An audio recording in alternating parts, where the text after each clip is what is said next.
Assalamualaikum warahmatullahi wabarakatuh. Perkenalkan, nama saya Ainur Rafiq, NIM 23090058 dari kelas 4A.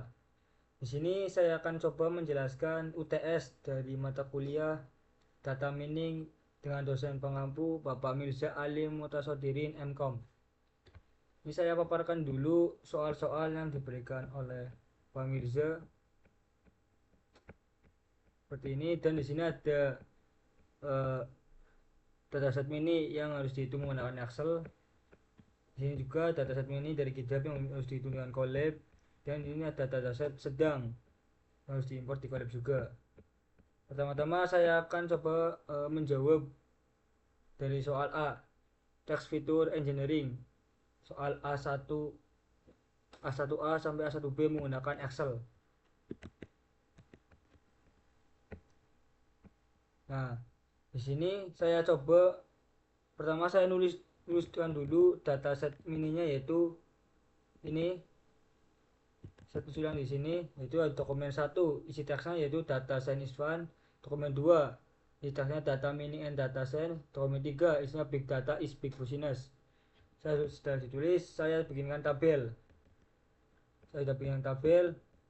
Saya lakukan lowcase untuk mengubah kata besar, yaitu data, contohnya data itu D nya besar menjadi kecil.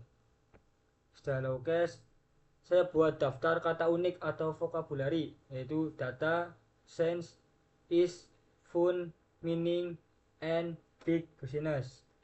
Setelah sudah mencari daftar kata unik, saya hitung frekuensi kata, yaitu data di dokumen 1 muncul 1 kali, dokumen 2 muncul 2 kali, dokumen 3 muncul 1 kali. Sense, dokumen 1 muncul 1 kali, dokumen 2 1 kali, dokumen 3 0. Is, dokumen 1 kali, dokumen 2 0, dokumen 3 1.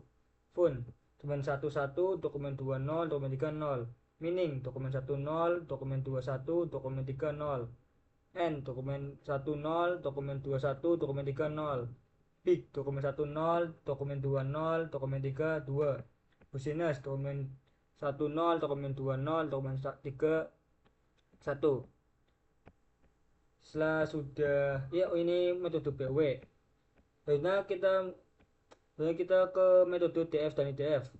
Nah, DF adalah dokumen frekuensi, berapa dokumen yang mengandung kata tersebut, dan sedangkan IDF yaitu inverse DF, mengukur pentingnya sebuah kata, dihitung dengan rumus. Nah, yang pertama data, DF-nya 3. Kenapa ini 3? Karena data itu muncul di setiap dokumen. Nah, di sini kan ada 3 dokumen. Nah, di dokumen 1 ada kata data, dokumen 2 data data, dokumen 3 ada kata data. Jadi di DF ini tulisannya ditulis 3. Dan kenapa di hasil IDF-nya 0? Karena menggunakan rumus IDF sama dengan log 10 N dibagi DF. N ini yaitu pembagiannya atau jumlah dokumennya yaitu 3. Jadi ini cara menghitungnya yaitu log 10 3 dibagi 3 sama dengan 1. Nah, kenapa hasilnya di sini 0? Karena log 10 pangkat 1 yaitu 0. Nah, dengan cara tadi sama sampai ke bawah sampai ke business untuk menghitung IDF. Ini langkah ke TF. Frekuensi kata dibagi total kata di masing-masing dokumen. Nah, data dokumen 1 kenapa hasilnya 0,25? Karena data di dokumen 1 itu muncul 1 kali dan akan dibagi dengan 4. Kenapa dibagi 4? Karena dokumen 1 memiliki 4 kata, yaitu ada data, science, is fun. Jadi 1 bagi 4 hasilnya 0,25.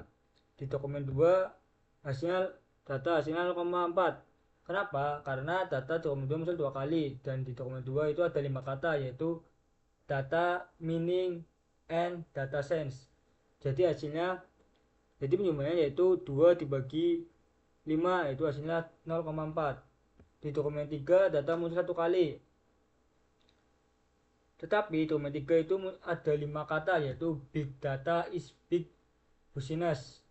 Jadi 1 dibagi 5 yaitu 0,2, dan seterusnya caranya sama untuk menghitung sense, is, fun, meaning, and big business. Saya menghitung TF nya seperti itu sampai ke business.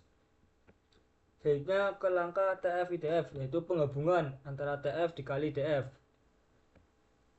Nah, di sini saya hitung contoh data. Kenapa data itu 0, dokumen 1 sampai dokumen 3 itu 0?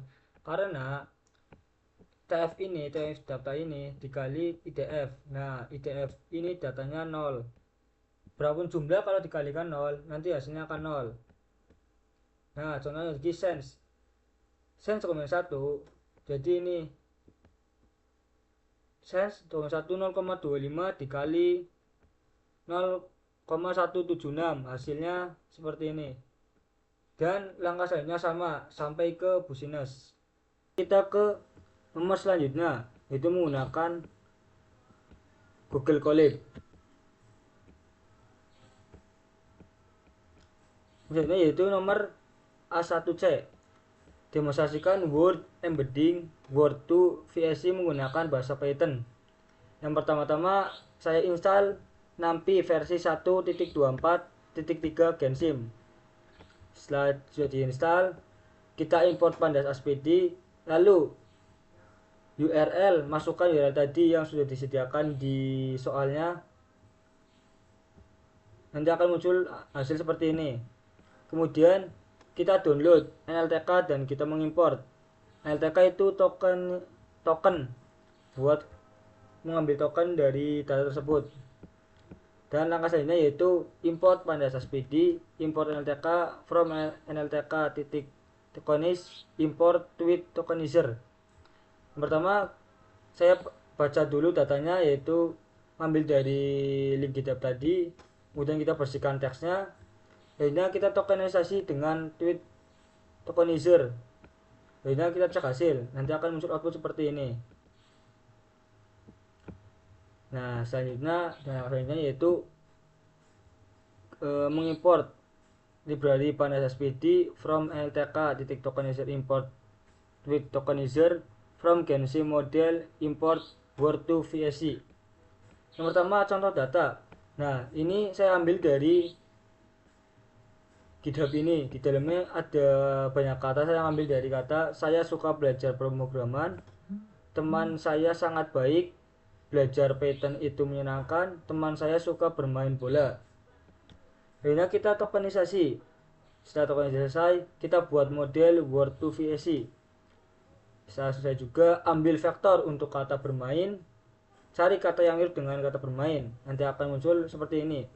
Faktor kata bermain yaitu ada banyak sampai sini, dan kata yang mirip dengan bermain yaitu pemrograman, faktornya ini, dan bola faktornya 0,138 dan selanjutnya. Ini kita ke nomor A1D, demonstrasikan word embedding glove dalam bahasa Python. Nomor pertama saya import library dulu, yaitu import Gensim downloader API, import NumPy as NP, import pandas, import matplotlib plot as plt from screen decomposition, import PCA. Jadi pertama kita load dataset dulu, yaitu dataset mini dari link GitHub tadi kita masukkan, kemudian ambil model glove 50 dimensi. Setelah kita ambil modelnya, kita hitung embedding rata-rata dari teks. Setelah kita hitung, kita visualisasikan manual word embeddingnya. Sudah kita eksekusi sama. Setelah kita eksekusi, tampilkan hasil contoh. Kemudian kita simulasi visualisasi. Nanti akan muncul output seperti ini. Ada 50 dimensi dan ini visualisasinya. Kemudian lanjut ke nomor A1E, demonstrasikan word embedding fast text dalam bahasa Python. Yang pertama saya install FastText NLTK pandas. Oke. Saya sudah di teks, nanti seperti ini. Bisa sudah lakukan pemrograman. Yang pertama import library dulu, yaitu import pandas aspd, import NLTK, dan from NLTK tokenizer import tweet tokenizer, import FastText. Kemudian download tokenizer jika belum. Ini kita download dulu buat cadangan, siapa tahu belum download. Kemudian kita load data dulu.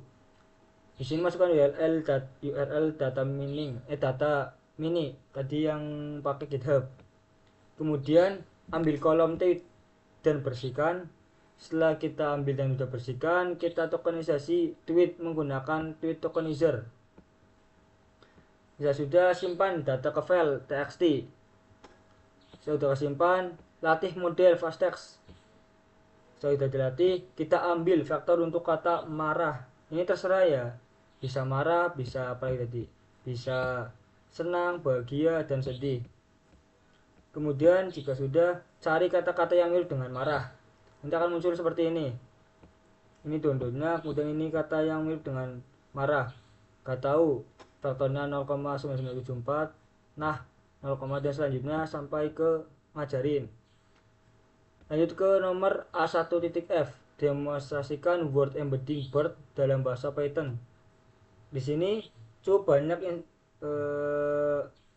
harus diinstal. Ada pip install transformer touch, install transformers, ini mencari version.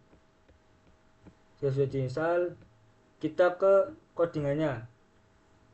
Sini import library dulu, yaitu import touch, dan from transformer import bertokenizer first bird model. Gunakan tokenizer yang berbasis pre-trained tokenizer first. Kemudian saya mengambil kalimat yang ingin dianalisis, yaitu saya merasa sangat marah hari ini. Setelah sudah mengambil, kita tokenisasi dengan return tensor, pt, dan return offset mapping atau true, sama dengan true. Saya sudah ambil input IDS dan offset mapping. Kemudian model inference tanpa gradient. Ya sudah, kita output hidden statis. Kata target yang ingin dicari yaitu kata marah. Kemudian kita mencari posisi token untuk marah. Setelah sudah kita cari, menampilkan posisi token marah di dalam input. Jadi kita menampilkan token yang ditemukan dalam posisi dalam kalimat.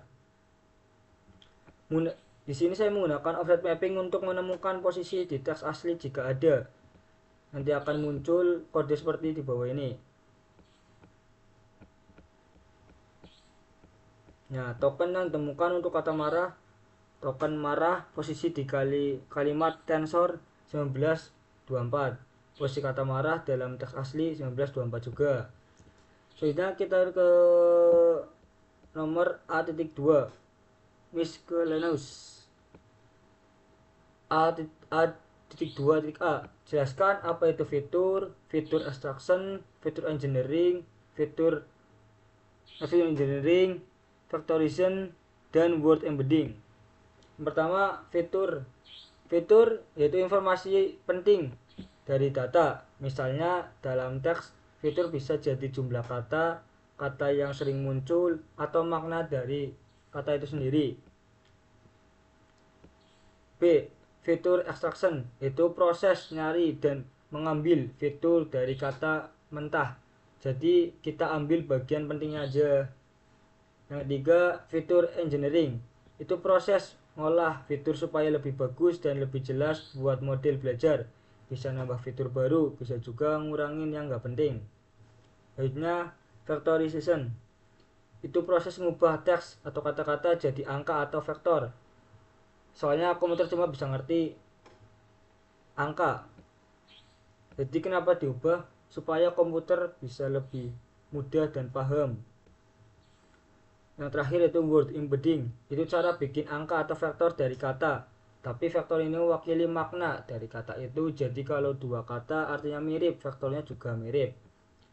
Selanjutnya A.2.B, jelaskan apa itu perbedaan atau keunggulan dan kekurangan BOW, TF-IDF, word to VSC, Glove, fast text, dan bird word embedding. Yang pertama, metode BOW, keunggulan sederhana dan cepat, mudah diimplementasikan. Kekurangannya gak ngerti urutan atau makna kata, vektor uppers atau panjang dan banyak nol.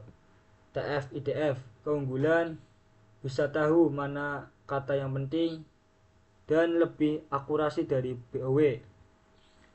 Kekurangan masih gak tahu makna kata, tidak kontekstual. Selanjutnya kita ke word to VSI. Keunggulan, tangkap makna dan hubungan antara kata dan vektor lebih ringkas atau dense. Kekurangan, satu kata satu makna, gak bisa bedakan konteks berbeda.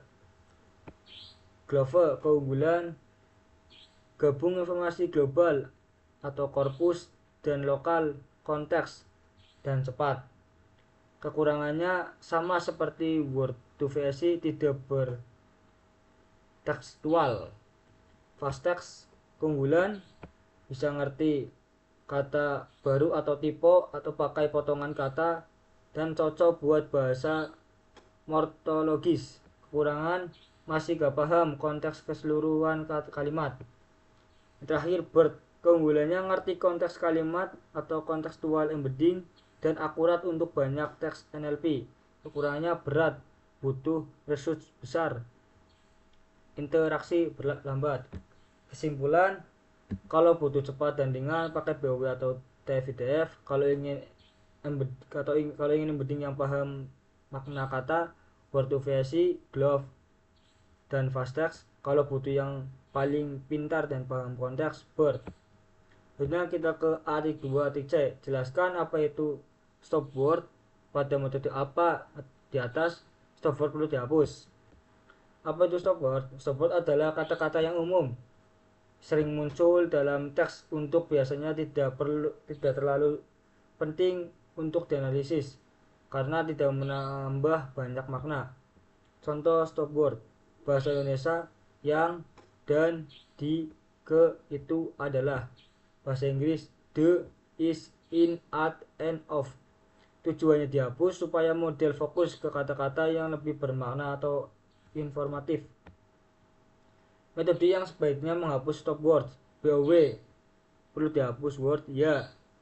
Penjelasan, kata umum bisa faktor panjang tapi tidak informatif. TF-IDF perlu dihapus juga karena kata umum bisa mengganggu skor IDF atau jadi terlalu sering muncul. Sedangkan word, glove, fast text itu opsional.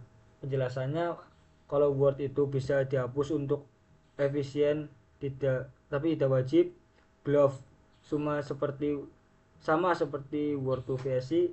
Yang fast text bisa tetap belajar dari bagian kata, bisa juga dihapus. Yang BERT tidak boleh dihapus karena BERT memahami konteks, jadi stop word tetap dibutuhkan. Selanjutnya A-2-D. Jelaskan apa itu sintaksis atau sintaktik dan semantik. Makna metode embedding di atas yang merupakan kolektual embedding. Sintaktis itu tentang struktur kalimat, misal urutan subjek, predikat, objek. Semantik itu tentang arti atau makna kata atau kalimat. Dari semua metode tadi, cuma BERT yang paling dibilang kontekstual embedding karena dia ngerti mana, karena sederhana konteks kalimatnya. Misalnya kata bank bisa berarti tempat uang atau tepi sungai, tergantung kalimatnya. BERT bisa bedain itu. Selanjutnya kita ke B, image feature engineering. B-1, feature extraction. B-1.A, demonstrasikan color feature extraction menggunakan color histogram dalam pemrograman Python, lalu tampil hasilnya. Yang pertama kita import library dulu, import OS. Pertama-tama kita download dulu dataset ini, kemudian kita masukkan ke drive. Di ini dataset, drive dataset, archive, animals. Di sini ada cats, dog, snakers. Setelah itu kita import dulu. Kita import, kita copy paste foldernya. lalu kita run, nanti hasilnya akan muncul cats, chats, sneakers, dogs. Kita masuk ke codingannya. Sini saya memerlukan 4 library, yaitu import CV2, import OS, import Nampi NP, import matplotlib. Yang pertama kita masukkan foldernya dulu. Kita copy paste foldernya dulu, masukkan ke sini. Kemudian telusuri subfolder, misalnya cat dan dog. Setelah itu ambil gambar pertama dari subfolder pertama. Setelah kita ambil gambar, pilih gambar dengan resolusi terbesar. Setelah kita udah pilih, saya di sini urutkan berdasarkan ukuran gambar. Setelah itu ambil gambar dengan resolusi terbesar. Setelah ambil gambar, kita cek jika gambar berhasil dibaca. Nah, itu kita ubah gambar ke RGB. Sini ada extraction fitur hidrogram. Dengan seperti ini. Lalu dinormalisasi. Ini konek dulu. Buka lagi biar nggak bingung. Nah, ini tampilkan gambar dan histogram. Nah, ini untuk outputnya, teman outputnya seperti ini. Nanti hasil seperti ini. Ini gambar hasilnya, gambar catch. Ini di samping gambar histogram. Sehingga kita ke nomor B.1.b. Demonstrasikan text fitur extraction menggunakan salah satu dari metode berikut ini dalam pemrograman Python, lalu tampilkan hasilnya. Yang pertama, install dulu pip install stickit image OpenCV Python matplotlib. Nah, saya sudah install. Saya di sini menggunakan metode LBP atau local binary patterns. Yang pertama, kita import library dulu, yaitu import CV2, import Nampi NP, import matplotlib plot pyplot asplt. Di sini from image fitur import local binary patterns. Kemudian kita copy paste lagi gambar yang ingin diambil. Di sini saya mengambil gambar dari animal sneakers ini.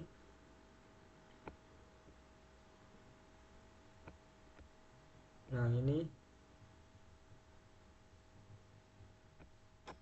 kan kita ambil. Nah, ini tinggal di copy paste dan taruh sini. Kemudian sini membaca gambar. Saya mudah membaca gambar, kita periksa apakah gambar berhasil dibaca. Setelah itu parameter LBP. Saya lakukan ekstraksi LBP menggunakan metode uniform. Tampilkan gambar asli dan LBP. Nah, ini untuk tampilannya, dan akan muncul hasil seperti ini. Gambar asli, ini gambar asli ularnya, ini gambar LBP image-nya. Selanjutnya kita ke B.1.c. Demonstrasikan shape atau edge fitur extraction menggunakan salah satu metode berikut dalam berikut ditampilkan hasilnya. Ini saya mengambil metode edge. Kita import library dulu, di import CV2, import matplotlib pyplot asplt. Kemudian kita copy paste lagi gambar tadi, taruh ke sini. Kemudian baca gambar dan ubah ke grayscale. Kemudian saya deteksi tepi dengan Kenny. Lalu kita tampilkan hasilnya. Nanti akan muncul seperti ini. Ini gambar aslinya. Ini Kenny edge detection.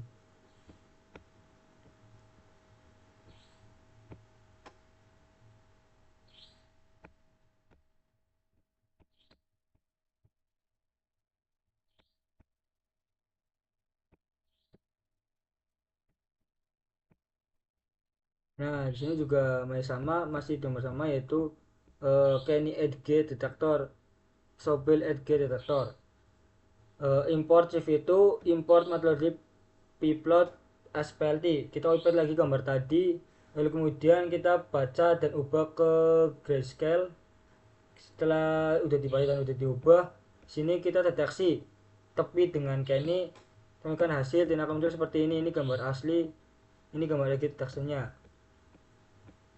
Kemudian kita ke nomor B.1.D demonstrasikan key points fitur extraction menggunakan salah satu dari metode berikut ini dalam program Python.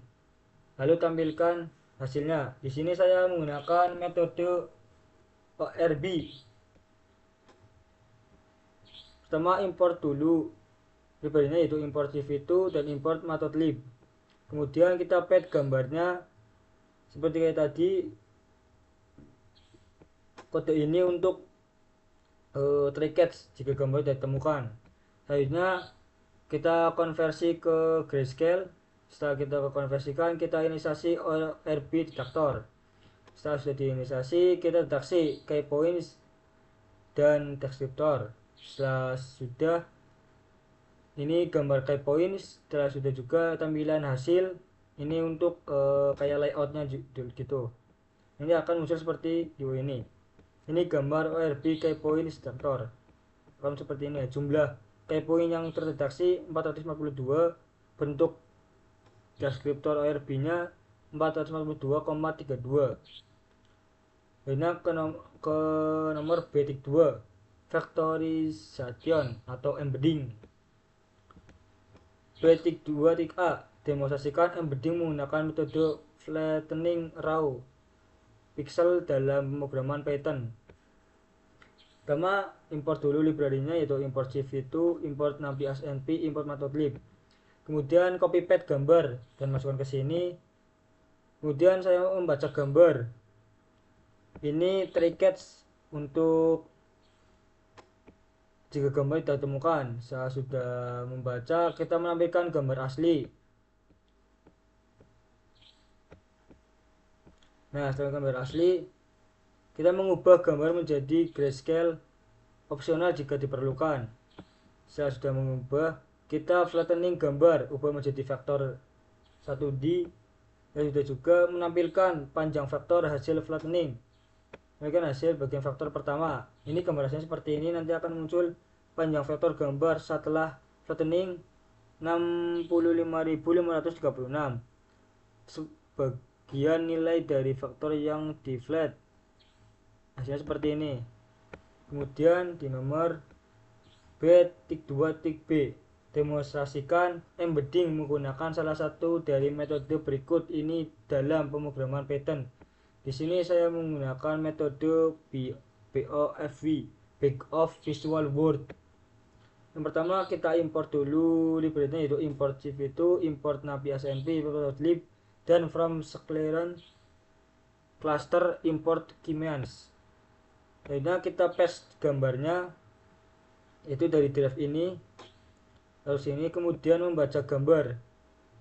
Setelah sudah membaca, kita mengkonversikan gambar ke grayscale.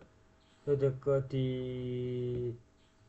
konversi, saya melakukan interaksi fitur dengan ORB. Saya itu tampilkan key points di gambar. Setelah kita tampilkan, gunakan commands untuk mengelompokkan deskriptor ke dalam visual word.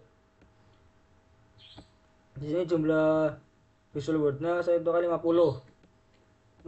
Saya sudah mendapatkan histogram BOVV representasi gambar sebagai histogram dari visual word. Ini kita menampilkan histogram BOVV dan menampilkan hasil histogramnya. Yang muncul seperti ini. Ini gambar key point dengan ORB.